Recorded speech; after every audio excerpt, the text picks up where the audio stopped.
Wabarakatuh. Alhamdulillah, puji bisa Ghafir dzambil mustaghfirin, qabil du'ail mukhlisin, wassalatu wallahi wassalamuhu ala imamis shadiqin wal mukhlisin, habibina wa syafi'ina wa qurrati a'yunina wa maulana Muhammad sallallahu alaihi wasallam wa ala alihi wa ashabihi wa tabi'ina lahum bi ihsan ila yaumiddin. Allahumma ya rabbana tahhir qulubana 'anil riya wa tahhir qulubana 'anil hasad wa tahhir qulubana 'anil kibr wa tahhir qulubana 'anil nifaq. Allahumma ya rabbana kama jama'tana fi hadzal masjid fajma'na yaumal qiyamatil jannah ma'a habibika sayyidina Muhammad. Allahumma ya rabbana ij'alna minal mutahabbina fika, ij'alna minal mutahabbina fika, ij'alna minal mutahabbina fika. Allahumma ya rabbana urzuqna at-taubata qabla al-maut wasyahadata 'inda al-maut wal jannata ba'da al-maut. Amma ba'd. Para jemaah pemirsa pendengar yang dimuliakan oleh Allah Subhanahu wa taala. Alhamdulillah, di malam hari ini, di hari yang sama dan jam yang sama, kita senantiasa beristiqomah di dalam mencari ilmu. Mudah-mudahan malam ini saksi kemuliaan bagi kita di hadapan Allah Subhanahu wa taala. Dan mudah-mudahan malam ini menjadi sebab malam indah untuk menuju malam-malam yang lainnya lebih indah bersama baginda Nabi Muhammad sallallahu alaihi wasallam. Para jamaah yang dirahmati oleh Allah Subhanahu wa taala, tidak lupa yang selalu kita muliakan guru kita semuanya, Buya Yahya, yang mudah-mudahan Allah senantiasa memuliakan beliau, dan mudah-mudahan kita bisa berkunjung bersama beliau pada waktunya menuju Mekah dan Madinah, karena sungguh yang kunjung ke Mekah dan Madinah adalah hamba-hamba yang dipilih oleh Allah Subhanahu wa taala. Sejelek siapapun, sekeras hati siapapun, maka tatkala melihat Ka'bah ia akan mudah menangis. Sekeras hati siapapun, kapan ia dekat dengan makom Nabi Muhammad SAW, maka semuanya akan mudah menangis. Itulah kerinduan kepada Nabi Muhammad, dan itulah kerinduan kepada Ka'bah. Dan mudah-mudahan malam ini malam kerinduan kita yang sesungguhnya kepada Allah dan kepada Nabi Muhammad, sehingga pada waktunya kita bisa hadir ke Mekah dan Madinah. Amin amin ya rabbal alamin. Para jamaah yang dirahmati oleh Allah Subhanahu wa taala, kami teringat hadis Nabi Muhammad sallallahu alaihi wasallam yang berbunyi, "Salatun muhlikatun." Tiga hal yang menjadi bencana bagi kehidupan manusia yang sesungguhnya. Bencana di sini bencana di dunia, dan puncaknya bencana di akhirat. Kerusakan di dunia dan kerusakan di akhirat. Wa in shoma wa shalla, walaupun dia ahli puasa dan ahli sholat, infaknya saat bertabrak ke mana-mana membangun hal-hal yang positif di dalam urusan ibadah, akan tapi jika tiga hal ini nongkrong ada pada dirinya, maka itu semuanya tidak ada nilainya di hadapan Allah Subhanahu wa taala. Makanya disebutkan oleh Rasulullah, muhlikat, penghancur, perusak. Apa tiga hal tersebut itu yang bakal merusak kehidupan manusia, kehidupan di dunia dan utamanya kehidupan di akhirat? Apa dari tiga hal tersebut? Yang pertama adalah syahwun mutlak, hawa, kekikiran yang diikuti, kekikiran yang diikuti, hasud, kedengkian. Dan yang kedua adalah wahawat kutabah, hawa nafsu yang diikuti, melakukan amal ibadah bukan karena Allah, riak, pamer terus. Dan yang ketiga adalah wa ijabul mar'i binafsi, bangga dengan dirinya, kagum dengan dirinya. Mungkin akan kami jelaskan mulai dari yang akhir dulu. Mulai dari yang akhir. Yang jelas 3 hal ini adalah perusak, penghancur. Bahkan dikatakan oleh Imam Ghazali, 3 hal ini adalah induk dari segala penyakit hati. Kalau ada orang mudah suudzon, jelek prasangka, mudah dendam, muaranya dari 3 induk ini. Muaranya dari 3 induk ini. Dan belajar ilmu hati, kata Imam Ghazali, lebih wajib daripada ilmu-ilmu yang lainnya. Ilmu nahwu sorof itu mah kecil, ilmu tafsir itu kecil. Akan tapi yang paling penting itu adalah ilmu menata hati. Karena hati itu kalau sudah bersih, semuanya menjadi indah. Hati itu kalau sudah indah, semuanya akan menjadi bersih. Maka penting ini belajar. Maka akan kami selesaikan, akan kami jabarkan mulai dari yang akhir dulu. Yang akhir adalah wa ijabul mar'i, kagum pada dirinya, bangga kepada dirinya, sehingga tercermin dari mulutnya kalimat aku, saya, aku, saya. Awas, yang biasa ngomong aku, saya itu gaya iblis. Dan hampir kita setiap saat menemukan, apalagi kalau sudah musim-musim adanya pencalonan ini, semuanya coba slogan-slogan di pinggir jalan. Bukan slogan-slogan orang-orang yang benar-benar rindu kepada Allah, akan tapi pilihlah saya, Indonesia selamat kayak Tuhan. Ijabul mar'i, bangga kepada dirinya, mengagumi dirinya, sehingga muncul anak yang namanya sombong, muncul yang namanya anak bangga. Hati-hati. Dan hampir semuanya manusia memiliki kapasitas untuk sombong, memiliki kapasitas untuk bangga diri. Dan yang menjadikan sebab orang sombong itu ada 5. Yang menjadikan sebab orang sombong ada 5. 1, dunia kekayaanmu. Dunia kekayaanmu, hati-hati. Jika engkau kaya raya tidak seperti Nabi Sulaiman, hancur. Kaya raya kayak korun, sombongnya porpolan, hancur. 1, kekayaan. Yang kedua adalah jabatan. Yang kedua adalah jabatan. Jabatan ini menjadikan sebab orang sombong. Inti apa jabatan inti? Inti apa? Ini menjadikan sebab sombong. Dan yang ketiga adalah nasab. Keturunan kiai, keturunan ulama, keturunan raden, keturunan gus, keturunan kang, keturunan lorah. Yes. Ini juga menjadikan sebab orang sombong. Menjadikan sebab orang sombong. Dan yang keempat adalah kelebihan fisik, cantik, ganteng, ya, diberi oleh Allah fisik yang sempurna. Ini juga menjadikan sebab sombong. Dan yang kelima, komunitas, kumpulan. Komunitas, kumpulannya kumpulan siapa?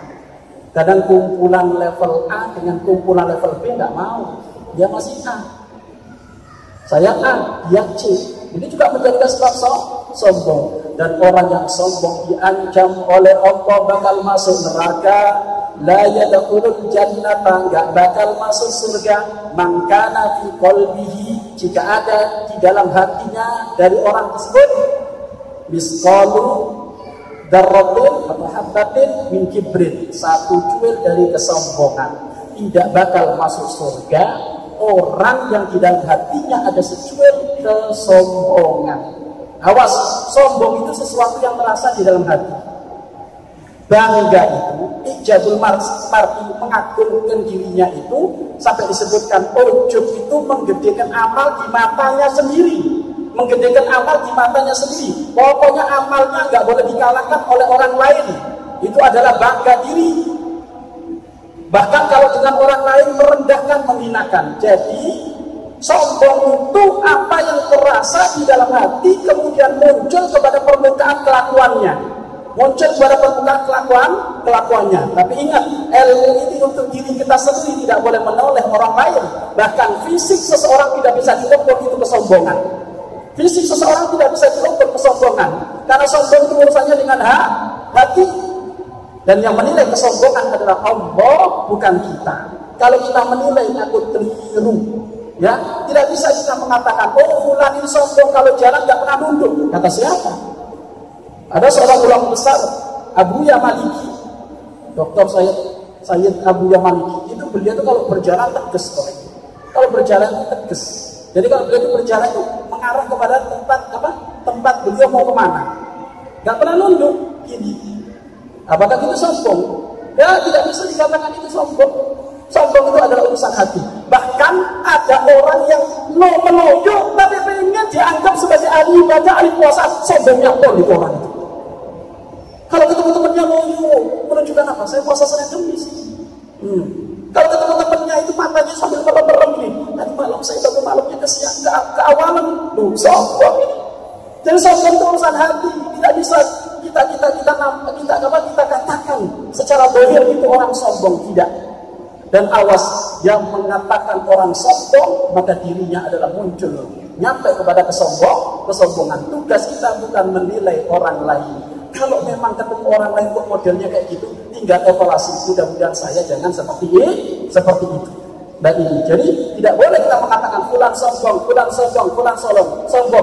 Bahkan Imam Hasan, cucunya Rasulullah SAW, tidak pernah pakai baju kecuali bajunya mantap. Sayyidina Hasan itu nggak pernah pakai baju asal-asalan, Bapak Ibu. Bajunya itu baunya wangi, bersih, rapi. Sayyidina Hasan, ya, sampai disebutkan karena saking Sayyidina Hasan itu bajunya rapi kayak gitu, kemudian beliau itu orangnya cakep. Bapak Ibu, Sayyidina Hasan itu orangnya ganteng. Sampai disebutkan Hasan itu pusar ke atas kayak Rasulullah. Kalau Husain pusar ke bawah kayak Rasulullah. Ganteng. Sampai disebutkan banyak wanita-wanita ingin dinikahi Hasan. Andai kan Sayyidina Hasan ada di sini, kayak ibu ingin dinikahi. Dan yang cucunya Rasulullah, siapa nggak ingin dinikahi beliau? Atau mungkin ada sampai saudara abang ceraikan saya ingin nikah sama cucunya Rasulullah. Tidak bisa jadi gitu. Yang berkah Bapak Ibu cucunya Nabi Muhammad. Sayyidina Hasan, beliau itu kemana-mana bajunya bagus, bahkan kendaraannya kendaraan bagus. Kalau sekarang mungkin pakai mobil bermerek, tapi subhanallah, walaupun hidupnya seperti itu, ternyata tidak mengantarkan beliau itu antipati di saat duduk dengan orang melarat atau duduk orang-orang yang gembel. Oh enggak. Sampai suatu ketika tatkala Sayyidina Hasan beliau melewati satu pasar, diketemukan di pinggir pasar itu ada orang-orang yang berkumpul-kumpul, orang-orang yang nggak punya duduk-duduk lagi sarapan. Tiba-tiba saat ketemu Sayyidina Hasan, karena memang beliau adalah pemimpin yang dicintai oleh rakyat, baik orang yang mampu atau rakyat yang sederhana yang biasa. Tiba-tiba rakyat yang sederhana yang biasa itu orang miskin ibarat Sayyidina Hasan. Sangat senang kami Sayyidina Hasan kalau Sayyidina Hasan ikut makan ada di sini. Ternyata apa? Beliau turun dari kudanya langsung nimbrung untuk duduk makan sama beliau. Padahal ini orang-orang miskin, orang-orang gak punya, Bapak Ibu. Duduk, artinya apa? Mobil, kalau terjar mobil, kendaraan yang dimiliki tidak mengatakan beliau malu duduk dengan si fakir dan si miskin. Baju yang dimiliki tidak mengatakan beliau malu duduk dengan fakir si miskin. Bahkan setelah selesai makan, beliau ngomong, kamu sekarang menjamu aku makan, maka tolong besok kamu semuanya ke rumahku, aku yang menjamu makan. Subhanallah. Ini aja Bapak Ibu, baru modal hidup mancung, duduk sama hidup pesek gak mau. Ya ini yang gak benar Bapak Ibu. Iya kan? Jadi kelebihan yang diberikan oleh Allah kepada kita itu jangan sampai menjadi sebab kita itu antipati, gak senang dengan orang yang tidak diberi kelebihan oleh Allah sehingga kita duduk dengan mereka ada rasa gak enak, susah. Dan mohon maaf Bapak Ibu, yang namanya orang pasar Bapak Ibu, ini mohon maaf bukan mengatakan orang pasar jelek, orang pasar baik-baik semuanya. Artinya apa? Saat itu karena beliau itu adalah duduknya ada di pinggir jalan Bapak Ibu, beliau itu tidak sungkan bau keringat entah apa, tidak, beliau dengan nyantainya duduk dengan beliau, makan dengan lahapnya beliau. Artinya apa orang tua kami? Tidak bisa diukur kesombongan itu dengan zahir. Karena sombongan itu urusannya dengan hati. Makanya tandanya orang sombong itu kalau kemana-mana ngomong aku. Siapa yang paling kaya raya? Saya. Nah ini. Siapa yang sedang kemiskinan paling rajin? Saya. Siapa infaknya paling gede? Saya. Pokoknya kalau saya terus tidak ini.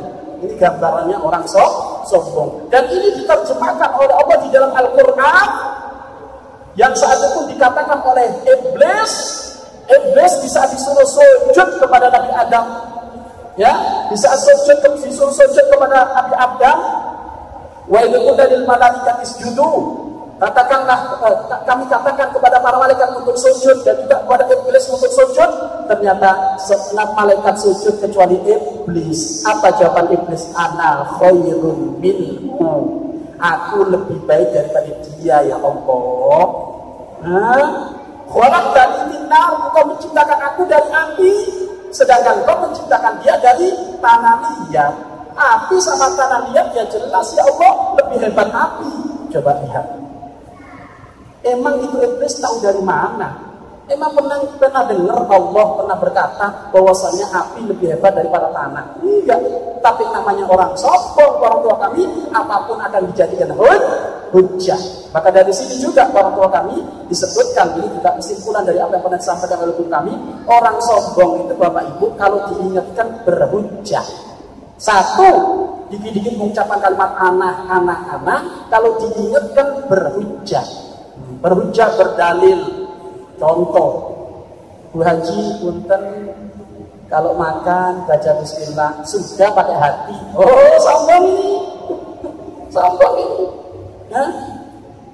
Pak, punten apa? Cobalah, masa Bapak sudah setiap hari ke masjid, masa celananya masih di atas lutut kan aurat, Pak. Oh, yang penting hati. Mau protes mau apa, yang penting hati. Sombong. Pokoknya kalau ada orang diingatkan kok berhujah Bapak Ibu, ini tanda sombong. Gak bakal bener orang kayak gitu. Ya, kalau diingatkan temannya, akhirnya baca doa bismillah, syukur, terima kasih. Harusnya kayak gitu. Ya kan? Ini biasa santri Bapak Ibu diingat gede, belum mengucap bismillah sudah dalam hati. Nah, ini biasa santri.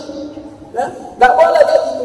Tidak ada orang mengingatkan jenengan kecuali karena cinta. Makanya bisa kita diingatkan oleh teman-teman kita harus senang dan bahagia. Itu tanda orang bakal sukses di dunia dan di akhirat. Jadi tandanya orang sombong itu adalah hidupnya mengatakan anak. Kemudian kalau diingatkan berhujah. Kemudian yang ketiga, kemana-mana dia pengen dinomorsatukan.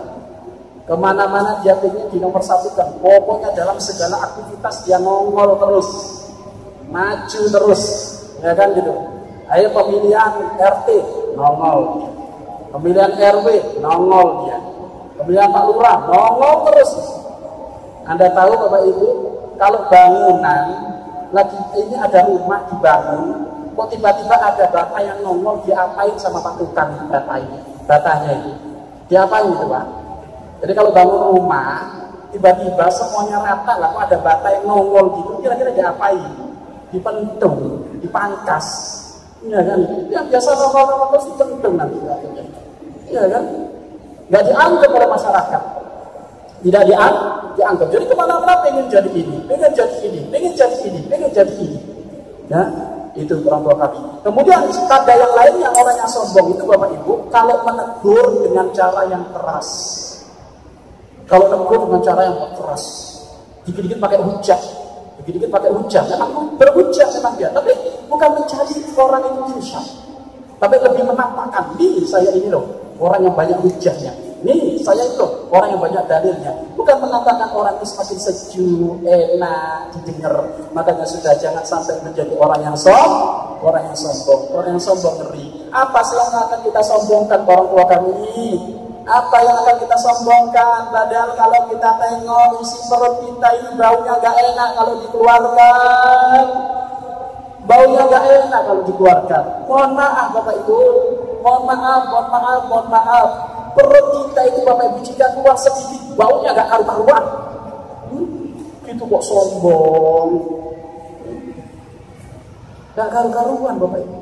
Sudah gitu perutnya isinya baunya gak karu-karuan. Kalau kita mati 3 hari dikubur itu sudah melepuh itu yang namanya kulit, ya sudah melepuh, ulatnya sudah berdatangan itu. Siapa grogoti itu? Makanya benar apa yang dikatakan Sayyidina Ali karramallahu wajhah, aku heran dengan orang yang sombong itu. dia terbuat dari sesuatu yang jijik, perutnya isi sesuatu yang jijik, jika mati bakal meleleh jijik lalu sombong. Apa yang menjadikan sombong? Ya? Mudah-mudahan ini renungan bagi kita. Ilmu juga menjadikan sebab sombong. Ilmu juga menjadikan sebab sombong. Jadi ingat, ilmu sombong untuk diri kita, bukan untuk menilai orang lain. Aduh, orang rumah kurang tawadu. Ini kok bisa kamu ngomong kayak gitu? Intinya sudah tawadu belum? Ya kan? Ini orang kayaknya kurang konaan. Kita itu sering menduga-duga bahwa itu perdugaannya keliru.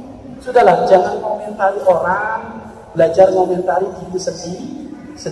Gak usah komentari orang, belajar komentari diri sendiri. Orang tua kami, makanya sombong ini Bapak Ibu akan melahap habis amal kebaikan.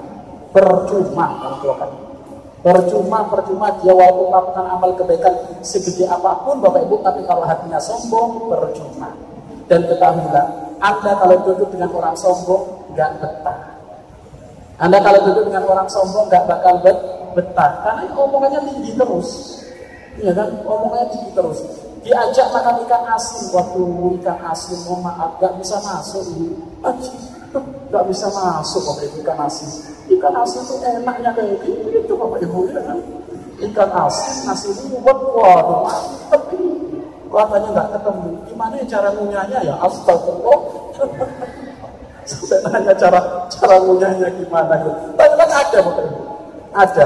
Gaya-gaya orang tuh kayak gitu Bapak Ibu. Sudahlah, nggak usah sombong-sombongan. Dan termasuk kesombongan yang tersembunyi itu adalah malu menampakkan hidup sederhana. Itu kesombongan yang tersembunyi. Iya kan? Sampai disebutkan suatu ketika Nabi Muhammad berkata kepada para sahabat, wahai sahabat, istahyu minallahi haqqal haya, malulah kamu kepada Allah dengan sebenar-benarnya malu.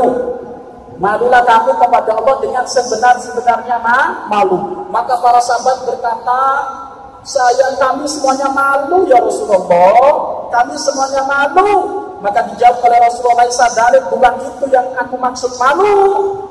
Lalu apa ya Rasulullah? Ternyata para sahabat waktu itu Bapak Ibu mengatakan malu itu malu hidup sederhana, makan ala kadarnya malu, pakai baju ala kadarnya malu, pakai kendaraan ala kadarnya malu. Kata Rasulullah, sadari bukan itu malu. Kalau itu mah gengsi.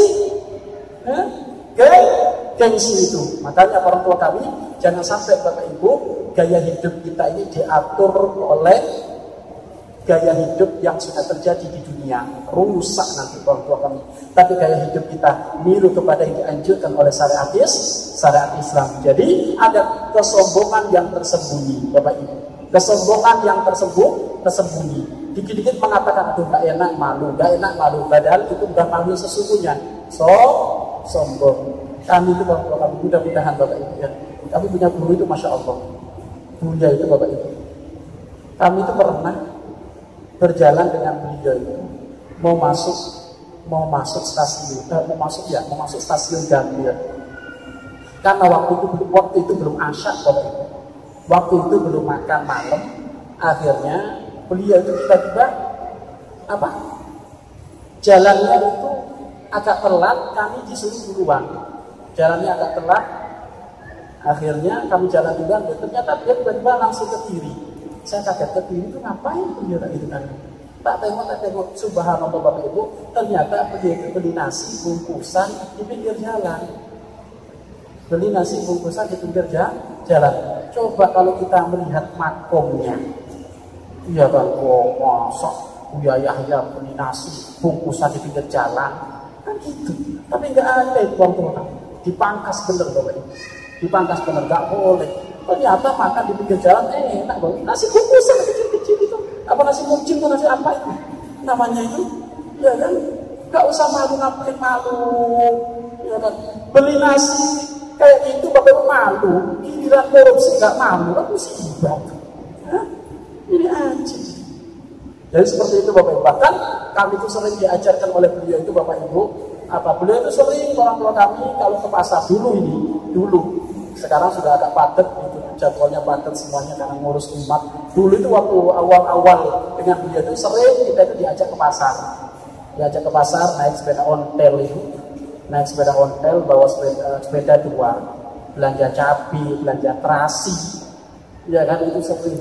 Makanya kalau ada laki-laki gak bisa ke pasar, itu keterlaluan.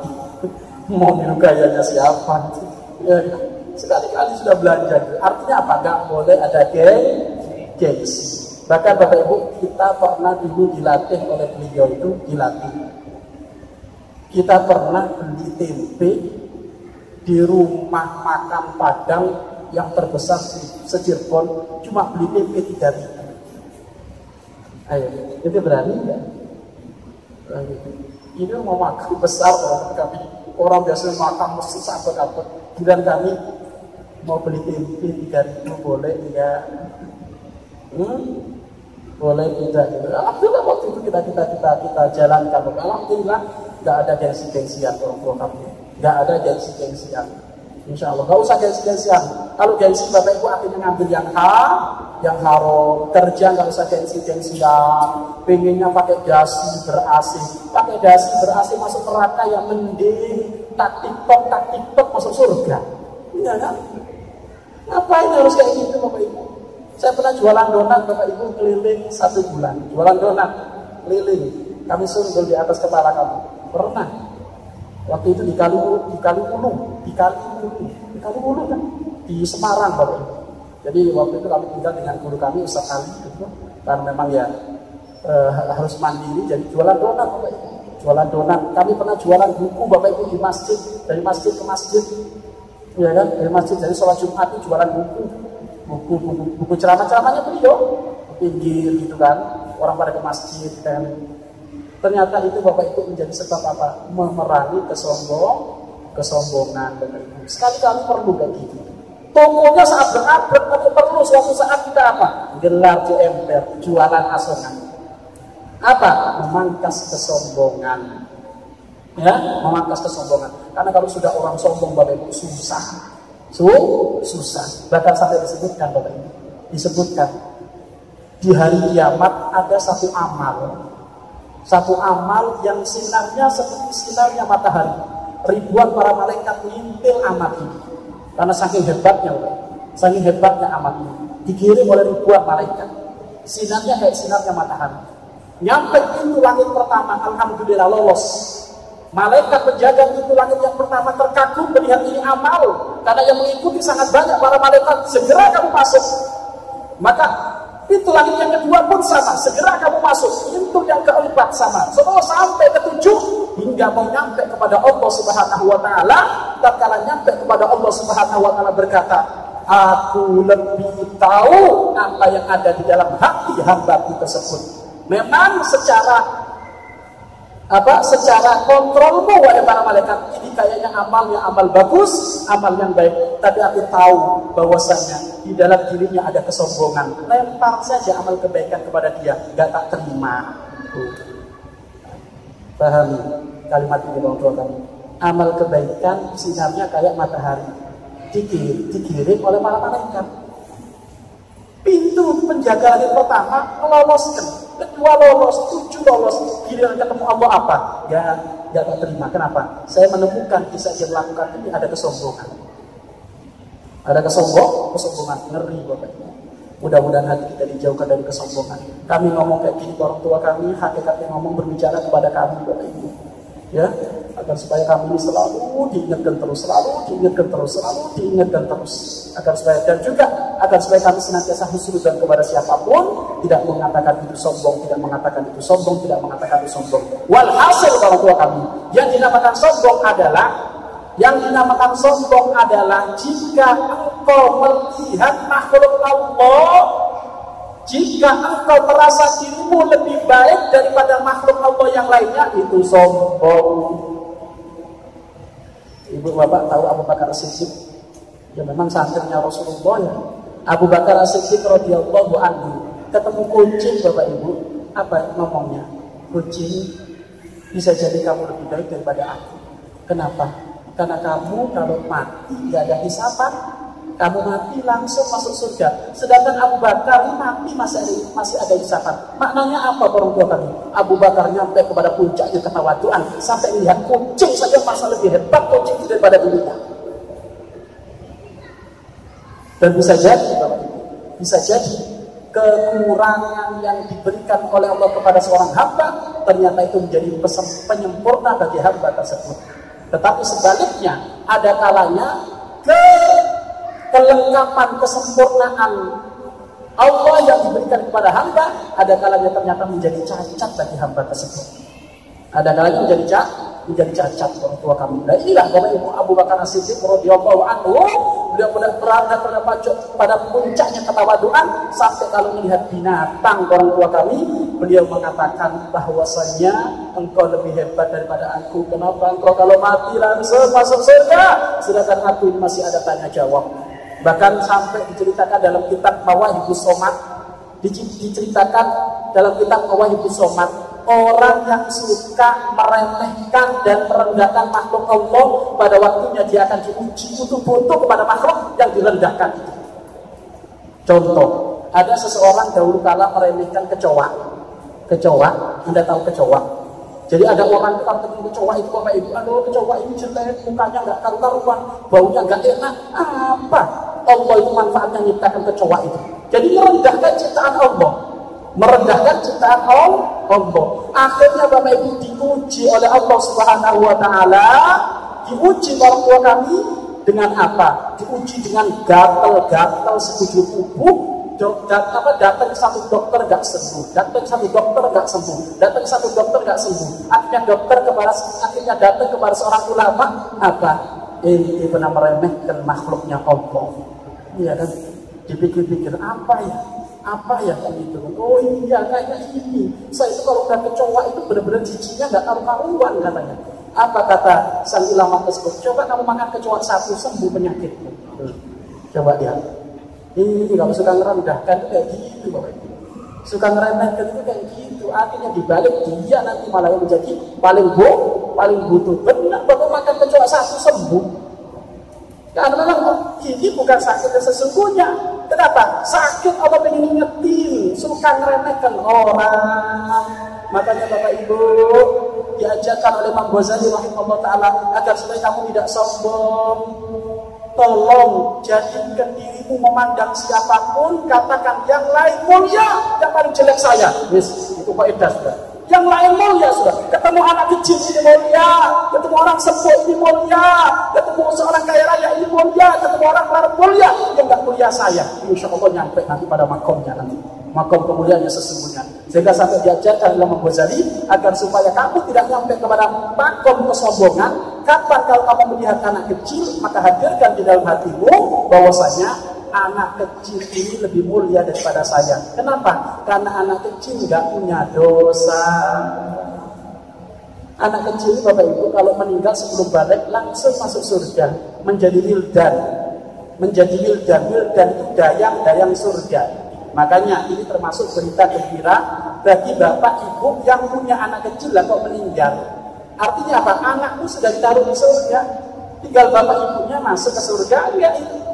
Makanya anak kecil sebelum balik mati meninggal itu wildan, menjadi dayang surga, menjadi pelayan surga.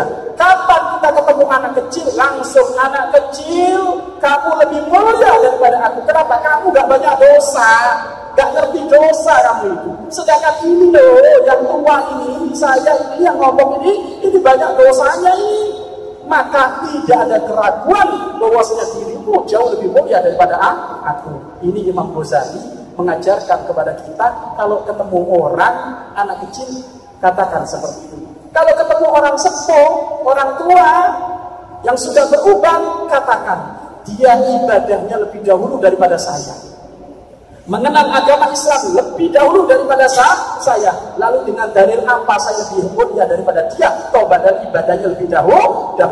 Coba kalau dengan cara ini enak semuanya kita memandang orang. Anak kecil lembut, dia lebih mulia. Ketemu orang sepuh lembut, ilmunya. Nah, ini orang tua kami ya. Ketemu orang yang berilmu, sama kata Imam Ghazali, jika engkau bertemu dengan orang yang berilmu, maka katakan di dalam hatimu bahwasanya orang ini telah diberi oleh Allah sesuatu yang aku tidak diberi. Ilmu yang di dalam hatinya. Orang ini telah nyampe kepada satu tempat yang aku belum nyampe, yaitu gelar ustadz, kiai, habaib. Maka unsur apa yang dijadikan kita harus sama dengan mereka? Toh padahal kita belum dikasih ilmu, toh padahal kita belum dikasih tempat itu. Maka semakin tawa. Bahkan orang tua kami, andaikan kalau kita melihat orang kafir pun, maka katakan memang sekarang kafir, tapi bisa jadi 1 jam yang akan datang dia masuk Islam. Karena Allah yang memberi hidayah. Bahkan Allah mencabut kekafiran dari hati orang yang kafir sangat mudah, semudah kita mencabut bulu dari makanan. Anda kalau lagi makan kelihatan ada rambut, mudah dicabutkan. Allah pun sangat mudah memberi hidayah kepada hamba-hambanya. Sangat mudah sekali. Mencabut kekafiran sangat mudah bagi Allah Subhanahu wa ta'ala. Maka kalau seperti itu orang tua kami, kita tidak bisa menjudge orang itu sombong, tidak bisa mengejas orang itu jelek, karena semuanya berurusan dengan akhir hayatnya. Hakikat baik itu di hadapan Allah, bukan baik di hadapan manusia. Hakikat mulia itu di hadapan Allah, bukan di hadapan manusia. Kalau hakikat mulia di hadapan Allah, itu semuanya berurusan dengan husnul khotimah, dan semuanya tidak ada yang tahu.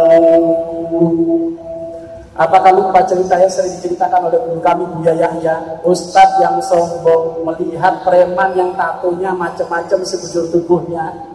Harusnya ustadz dia tegur sapa dengan preman tersebut, karena ustadznya sombong, pengajian setiap malam, ceramah terus, tangannya ditiup bolak-balik. Ini ada preman, tuh gak nyium tangannya, artinya ustadz tuh sampah masyarakat, penyakit masyarakat. Mau kemana ini? Di dalam hatinya sang ustadz tersebut. Enggak tegur sapa, assalamualaikum, hendak kemana kamu? Bagaimana? Karena kesombongan ustadz tersebut meremehkan sang preman tersebut. Akhirnya apa? Yang tadinya ustadz kemana-mana nggak pernah kepanasan karena ditutupi awan mendung. Seketika itu awan mendungnya berbalik nutupin preman. Kapok itu ustadznya, iya kan? Kapok ini bang Sofa. Ya. Akhirnya apa? Ini hidayah di dalam hati ustaz dicabut. Akhirnya preman tersebut menjadi orang yang tobat, menjadi ahli surga. Mudah-mudahan pangkat yang diberikan oleh Allah kepada kita tidak menjadikan kita sombong. Apapun yang diberikan oleh Allah kepada kita mudah-mudahan tidak menjadikan sombong. Tawadhu, merendah diri. Dan ini babnya adalah urusan hati. Babnya adalah urusan hati. Maka dari sini orang tua kami, ayo kita kemanapun berada, dimanapun kita berada, langsung katakan, yang di depanku lebih mulia daripada aku. Yang di depanku lebih mulia daripada aku. Yang ngomong lebih mulia daripada aku. Yang aku lihat lebih mulia daripada aku. Terus seperti itu orang tua kami. Seperti itu. Dan mudah-mudahan Bapak Ibu, Allah membimbing kita untuk tidak memiliki perilaku yang sombong. Itu yang pertama. Ijabul mar'i, ya, mengagumi diri sendiri, akhirnya membuahkan sombong dan bangga-banggaan orang tua kami. Baik, itu yang pertama. Yang kedua yang menjadi perusak amal. Yang kedua yang menjadi perusak amal adalah riya. Awas, amal kebaikan kita yang dilakukan hendaknya karena Allah. Orang kalau melakukan amal kebaikan bukan karena Allah, capek, nggak ada nilainya orang tua kamu. Maka jadikan amal kebaikan kita karena Allah. Dan memang hampir Bapak Ibu, amal kebaikan yang kita lakukan hampir ada riyaknya semuanya.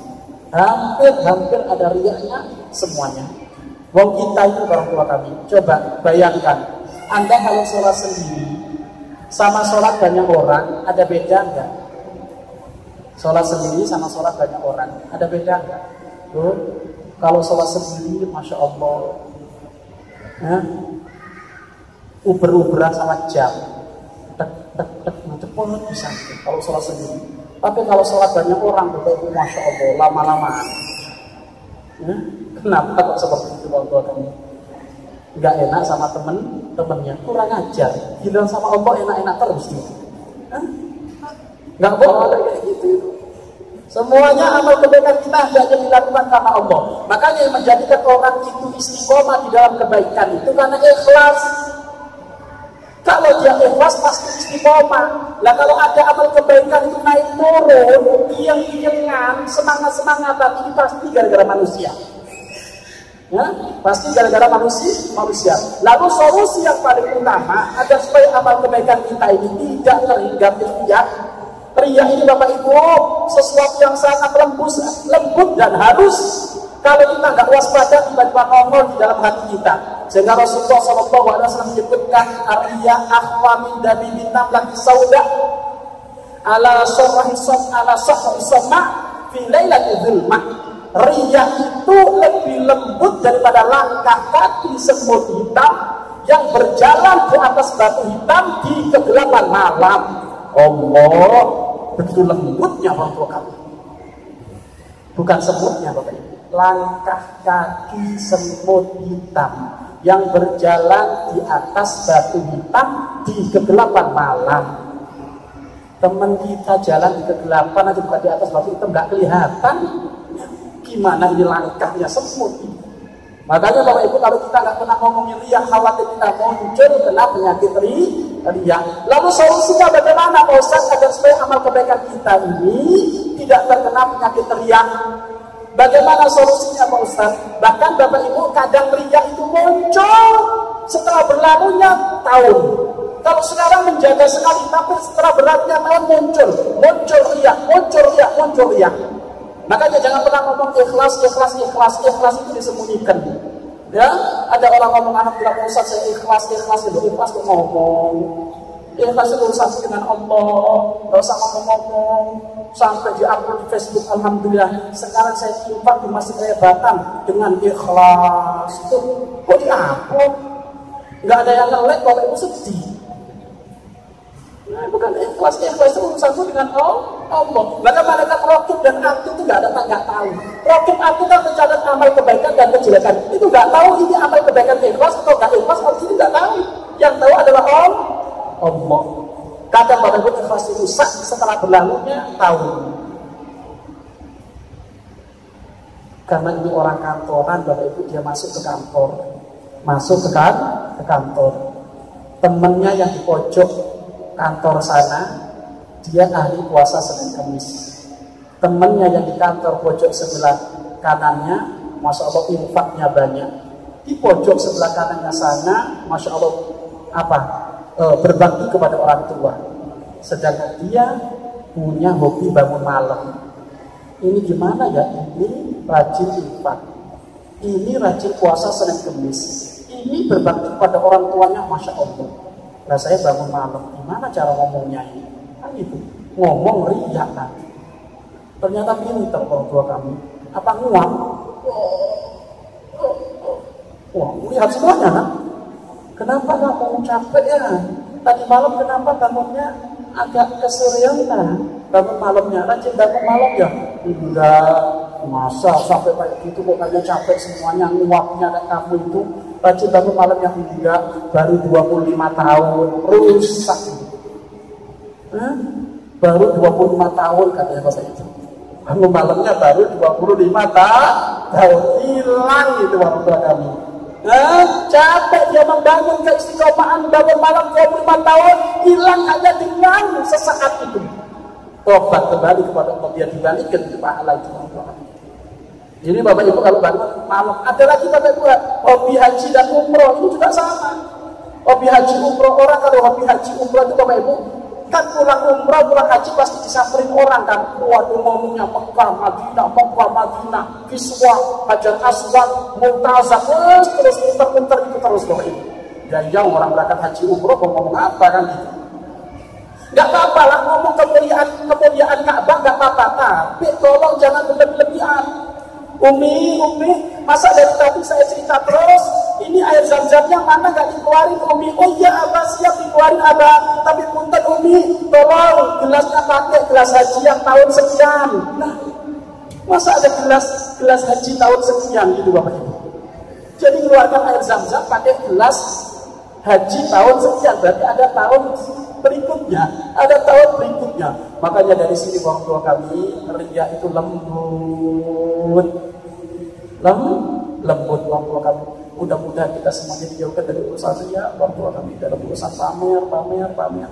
Dan ingat, ini juga sekali lagi ilmu ini bukan menilai orang lain, tapi ilmu ini untuk diri sendiri. Bapak Ibu, ya kan? Bapak Ibu kalau ketemu orang kayak gitu, nggak boleh tuh orang ini para pisan kayak ikhlasnya, nggak boleh kayak gitu. Ya, apalagi Bapak Ibu sekarang memang zaman sekarang kalau infak itu didata, infak sedekah didata, apalagi kalau di masjid, infak setiap Jumat didata. Yang di atas 1 juta diumumkan di masjid. Alhamdulillah Bu Haji ini telah infak 1 juta.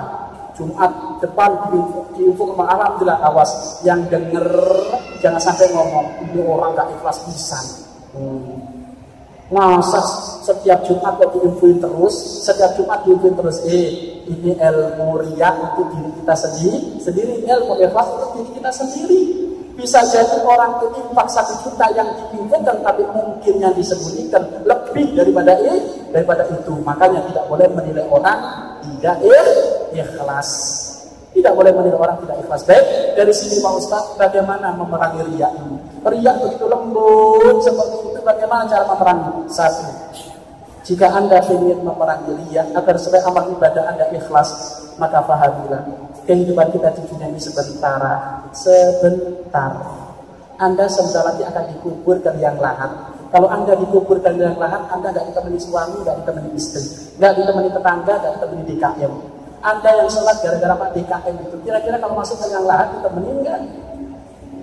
Enggak. Terus ngapain kita amal ibadah kok gara-gara Pak DKM? Contohnya, ya kan? Contoh, ya. Atau ibu ternyata melakukan amal ibadah gara-gara tetangga. Kira-kira kalau ibu mati, masuk ke keranda, tetangganya ikut kan? Enggak, terus ngapain kita harus beramal gara-gara manusia? Makanya terus Bapak Ibu merenung, mati nanti sendiri, kuburan kita sendiri Bapak Ibu. Kalau kita sekarang Bapak Ibu tidur, alhamdulillah di kamar ditemani istri. Tapi nanti kalau kita masuk ke liang lahat gak ada. Bahkan katanya istri yang namanya cintanya 300%, suruh nemenin ke kuburan gak mau. Gak mau, ibu mau.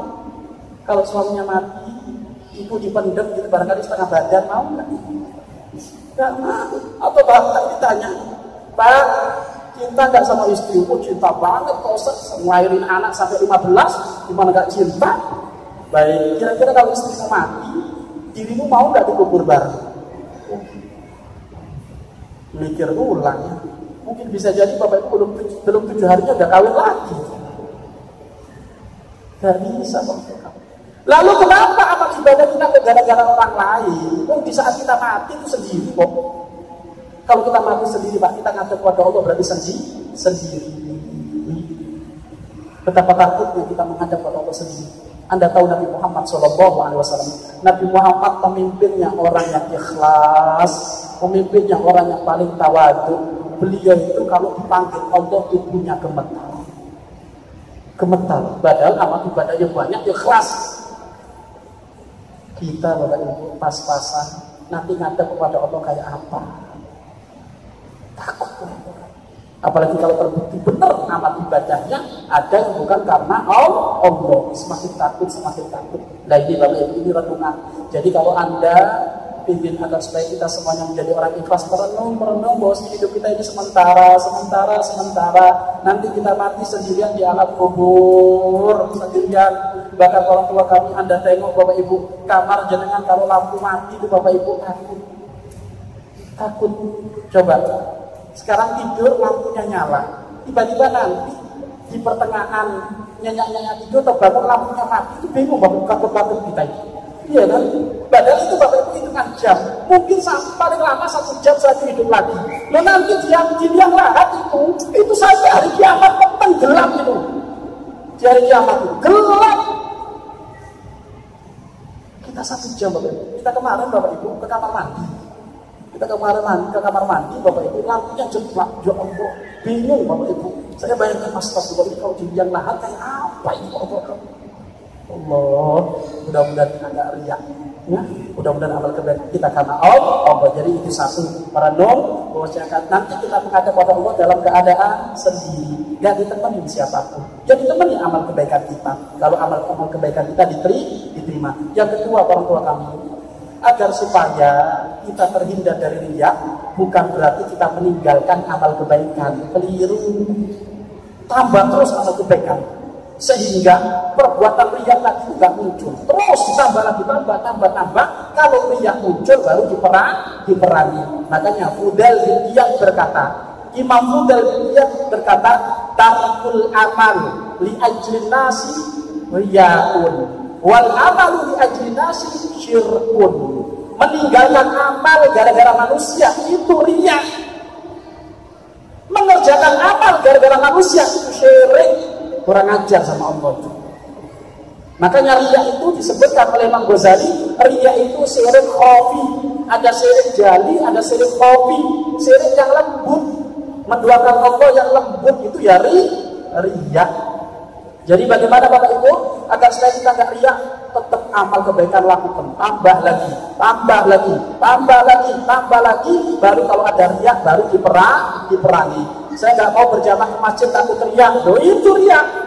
Berjalanlah menuju masjid, ya kan itu. Kok tiba-tiba hatiku ada kebanggaan, ini diperangi. Astagfirullah. Dan memang benar Bapak Ibu. Setan itu pintar Bapak Ibu. Ada ibu haji berangkat ke masjid maghrib jam 5. Jam 5. Tangan kanan bawa mukena, tangan kiri bawa tasbih. Kata setan, angkat tasbihmu Bu Haji biar kelihatan tetanggamu. Langsung Allah.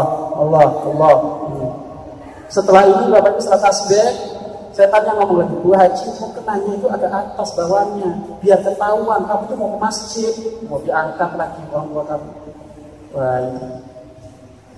Makanya hati-hati Bapak Ibu, mudah-mudahan kita semuanya menjadi orang ikhlas. Ngomong kayak gini Bapak Ibu, biar kita ini selalu ngati-ngati. Terus ikhlas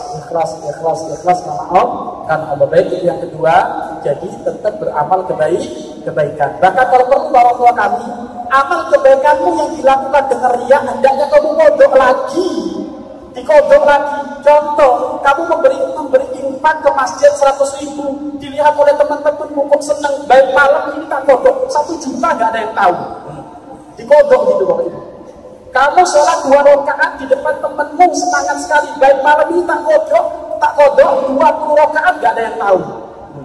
Jadi biar kapok orang-orang dikodok. Jadi amal kebaikan kalau Anda merasa ini kayaknya ada riyanya ini, ada pamernya ini, kebaikan yang aku lakukan ada pamernya ini, berarti nanti tak kodok, nggak ada yang tahu. Bahkan orang tua kami, ada sebagian para ulama itu kadang melakukan amal kebaikan karena pengen ikhlasnya, sampai istrinya itu nggak tahu. Tapi uangnya uang sendiri. Jadi punya yatim piatu di sana, punya yatim piatu di sana, istrinya nggak tahu. Kenapa? Karena pengen belajar ikhlas.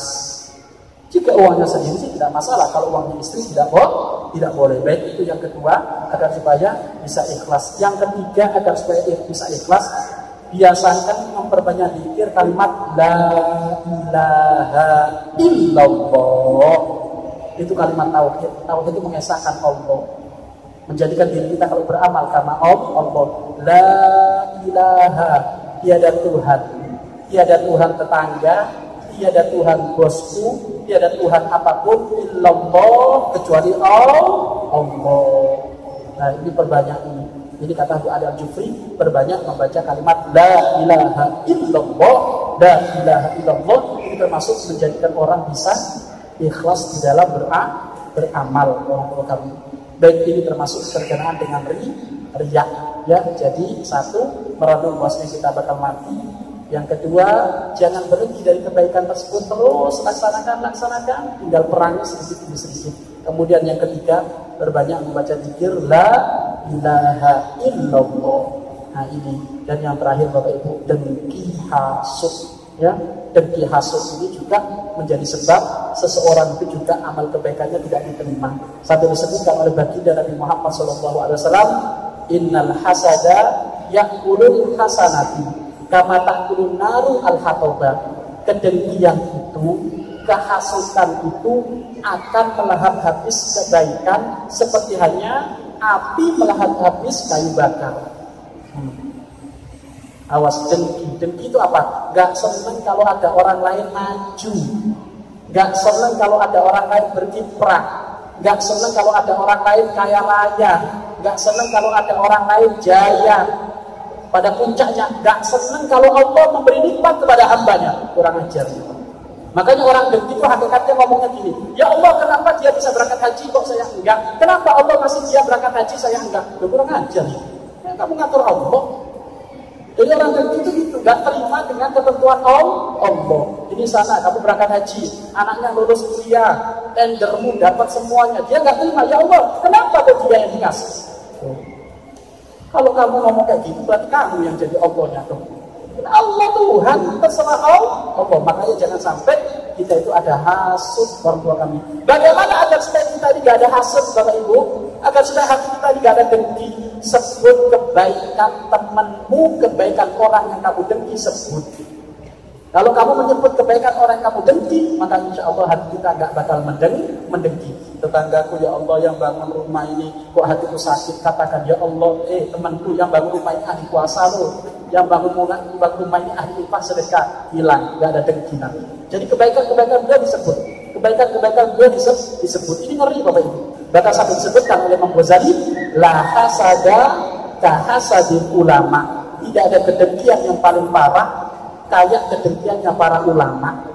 Waduh, ulama bisa dengki, gimana yang bukan ulama? Ulama bisa dengki, gimana yang bukan ulama? Makanya kedengkian para ulama itu lebih parah. Kenapa? Korbannya umat. Ustadz Fulan bin Fulan gak bisa duduk dengan Ustadz ini, iya kan? Kalah dengan tukang bakso jejer baleng 10 gerobak enak, iya kan ya?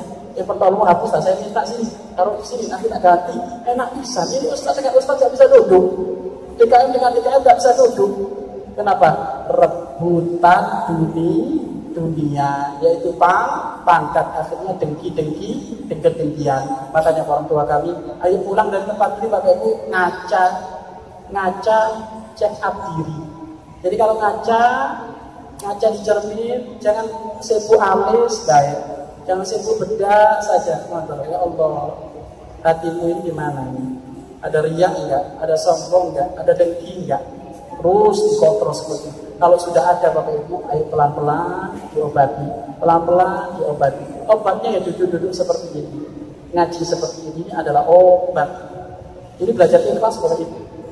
Anda sudah 2 bulan gak ketemu Buya loh. Kalau bulan ketiga gak ketemu lagi, hilang waktu gak ikhlas kabeh berarti. Nah gitu, kita belajar ikhlas kita ini. Ini kan itu orang tua kami. Karena ngaji karena Allah. Bahkan kata guru kami, beliau sering mengatakan, yang ngaji kok pas gak ada saya, pahalanya double, tawaduknya full.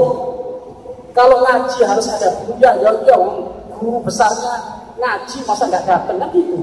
Ini kok ternyata yang datang muridnya, kok jenengan tetap istiqomah, ini pahalanya double kata Buya itu. Pahalanya double. Doublenya apa? Anda memangkas kesombongan Anda. Mangkas kesombongan.